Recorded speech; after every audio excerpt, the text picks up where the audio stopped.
नमस्कार। ये है फलक की कहानियों का अद्भुत संसार। किस्सा कहानियाँ जिनमें हम ज़माने के साथ साथ ख़ुद को भी लिखते हैं। मैं हूँ किश्वर अंजुम और लेकर आई हूँ आज आपके लिए अपनी ही लिखी एक रचना जिसका शीर्षक है ऐसे न मुझे तुम देखो। सतरंगी छटा बिखेरी किरणों ने और मंजिल को जाने वाले रास्ते धुंध से निकलकर सामने आ गए। शहरयार को भी लगा उसकी मंजिल ने उसे अपना लिया। उसके ख्वाबों की ज़िंदगी उसे पुकारती हुई इस नौकरी की शक्ल को अख्तियार कर सामने आ खड़ी हुई। ग्रेजुएशन के बाद कई बार दिल टूटा कि नौकरी मिलते मिलते रह जाती थी। कभी इंटरव्यू तक भी पहुँचे, मगर वहाँ भी नसीब खोटा निकल गया और उसके हाथों में आते आते मुलाजमत की हसीना किसी और को साथी चुन बैठती। अब ऐसे में जब ग्रामीण बैंक के कैशियर की पोस्ट पर सिलेक्शन की खबर आई तो शहरयार की हसरतों ने एक मकाम पा लिया। खुशी से उसका दिल भांगड़ा डालने को कर रहा था कि कुछ तो मिला, नहीं तो बार बार कुएं में डोल डालता और जब खींचता तो पानी की एक बूंद न रहती उसमें। हालांकि ये उसकी मंजिल नहीं थी। वो तो पीओ के इम्तिहान की तैयारी कर रहा था तो यहाँ भी फॉर्म भर दिया था। पर वो कहते हैं ना, वक्त से पहले किस्मत से ज़्यादा। तो यही समझकर उसने दिल पर काबू किया और जो मिल गया उसी को मुकद्दर मान के ज्वाइनिंग देने की तैयारी करने लगा। घर से लगभग 100 किलोमीटर एक छोटी सी जगह, वहाँ की ब्रांच में शहरयार को 1 हफ्ते में ज्वाइनिंग देनी थी। घर वालों के भी सोए अरमान जाग कर रागिनी छेड़ने लगे कि माँ को बेटे के सेहरे के फूल खिलाने थे तो बहन को भाभी की शक्ल में एक सहेली की तमन्ना थी।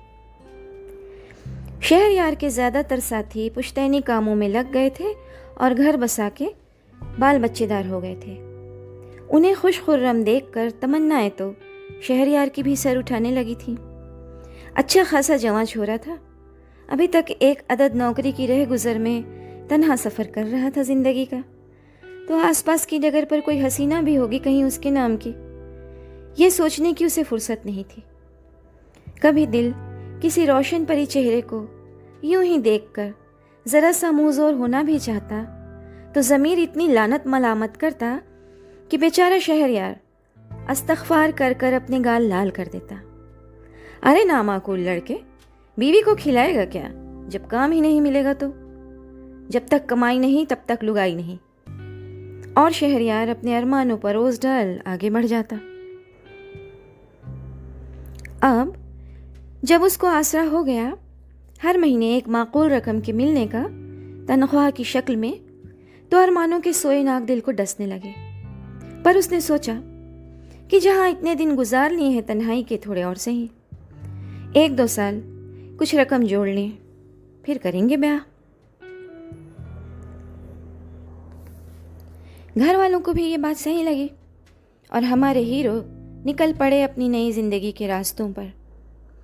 नौकरी ज्वाइन की और कस्बे में ही एक छोटा सा मकान माकूल किराए पर ले लिया।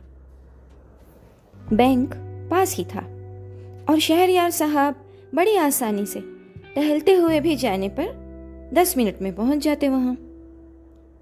हफ्ते भर बाद शहरयार मियाँ ने गौर किया कि जब वो घर से निकले और बैंक से घर वापस आए तो गली के मोड़ पर एक हसीना सी कमसिन परी उन्हें देखती है।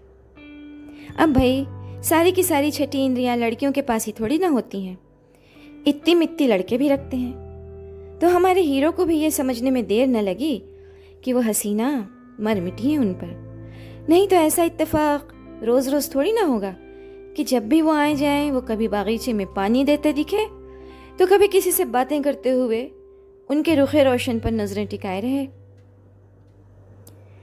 चाहा जाना किसे अच्छा नहीं लगता। अब शहरयार को भी यूं किसी का उनकी राहों में दिल थाम के खड़े रहना अच्छा लगने लगा और उनका दिल भी इस अनजानी हसीना की एक निगाह का मुंतज़िर हो गया। एक रोज़ जब वो घर से निकले तो देखा कि सुर्ख चटख धानी रंग के दुपट्टे में उनकी दिलरुबा, जो खुद भी एक ताज़ा खिला हुआ फूल लग रही हैं, उनकी तरफ देखते हुए मध्यम सी मुस्कुराहट बिखेर गई। बस अब तो शहरयार साहब का दिल उछलकर हलक में आ गया और उनको ये यकीन हो चला कि आग दोनों तरफ बराबर लगी है। उस दिन भर बैंक के काम में बेचारों का दिल कैसे लगा ये तो वही जाने, कि आज तो हसीना ने उन पर निगाहों के करम के साथ साथ तबस्सुम की कलियां भी दे मारी थी। वापसी में वही पसे मंजर, और ये क्या, हसीना और उनकी नजरें जैसे ही मिली वही कातिलाना मुस्कान फिर से। सर से पांव तक इश्क के बाण से घायल शहरयार साहब ने ये नहीं देखा कि उनके पीछे पीछे कोई और भी है। अब ये तो समझ में आ गया कि हसीना उनके इश्क में गिरफ्तार है, नौकरी भी है, तो फिर काहे विरह में अकेले वक्त काटे भाई। खत लिख दिया माँ को कि आ जाइए, हमने लड़की पसंद कर ली है, बात तय कर लीजिए। उस रात हसीना की निगाहों और अब मुस्कान से घायल हमारे हीरो को तो नींद ही नहीं आ रही थी। तसव्वुर में वो गुनगुनाने लगे, ऐसे न मुझे तुम देखो, सीने से लगा लूंगा और तकिए को सीने से लगाए लगाए नींद की वादियों में खो गए। बहरहाल किस्सा मुख्तसर ये है कि अम्मा को रिश्ता पसंद नहीं आया, वो साफ इनकारी हो गई और अपने इश्क की बेहुरमती देख के शहरयार साहब भी अड़ गए। अम्मा कहती रहीं, अरे सुनो तो बेटा, पर उन्होंने ना सुनना था ना सुना। माएँ आखिर को मान ही जाती हैं, तो अम्मा भी मान गई और यूं हसीना दुल्हन बनकर छमछम करती शहरयार के दिल के रास्ते से गुजरती हुई उनके घर तक आ गई। निकाह के दो बोलों ने दो अनजानों को सदा के लिए एक कर दिया। सुहाग की सेज पर झुकी हुई फूलों की डाली सी दुल्हन को हमारे हीरो ने तोहफा पेश किया और अर्ज किया कि बेगम ज़रा अपने खूबसूरत रुख का दीदार तो कराइए।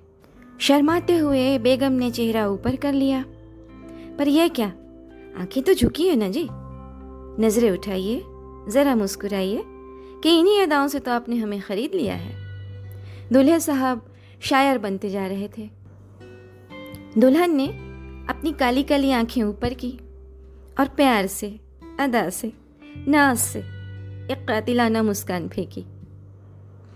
बेगम हमें देखिए, आप दूसरी तरफ क्यों देख रही हैं? हैरान होकर शहरयार साहब बोले, जी आप ही को तो देख रही हूँ। हाय रे, एक पल में समझ आ गया कि माजरा क्या था। जाते थे जापान, पहुंच गए चीन, ये था। वो जानलेवा नजर भेंगी थी। हसीना कहीं और देखती थी और हमारे हीरो को लगता था कि उनको देख रही हैं, और यही बात तो अम्मा उनसे बताना चाहती थी, पर इश्क में पोर पोर डूबे बाबू को तो सुनना ही नहीं था अम्मा की बात।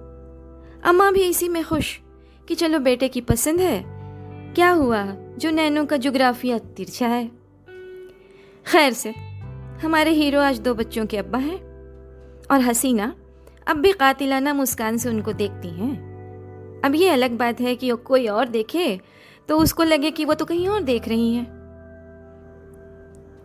हमारे हीरो खुश हैं, लेकिन एक इंतज़ाम उन्होंने किया है कि अपनी बेगम को डार्क ब्राउन कलर का सनग्लास पहनाते हैं जब उन्हें लेकर बाहर जाते हैं। क्या है ना, किसी और को गलतफहमी ना हो जाए। ये कहानी इतनी ही। अभी आप सुन रहे थे मेरी आवाज़ में मेरी ही लिखी एक रचना, ऐसे न मुझे तुम देखो। मैं हूँ किश्वर अंजुम, फलक के एक मेंबर। ये है फलक का चैनल किस्सा कहानी। फिर मिलते हैं किसी और कहानी में, तब तक के लिए विदा।